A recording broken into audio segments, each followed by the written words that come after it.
একজন প্রাপ্তবয়স্ক মানুষের ওজন যদি 7 থেকে 70 কেজি হয়, তার প্রতিদিন 70 থেকে 90 গ্রামের মতো প্রোটিন দরকার। এই 70 থেকে 90 গ্রাম প্রোটিন পূরণ করতে অনেক পরিমাণে কিন্তু প্রোটিন জাতীয় খাবারের দরকার হচ্ছে।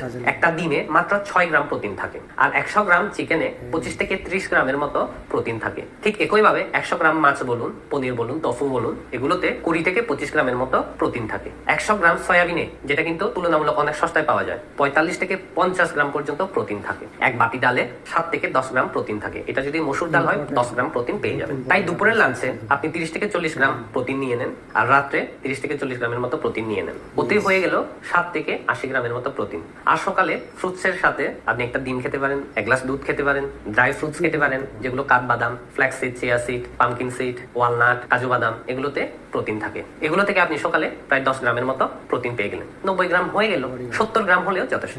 কিন্তু যাদের কিডনির রোগে ভুগছেন, তারা কিন্তু প্রতিদিন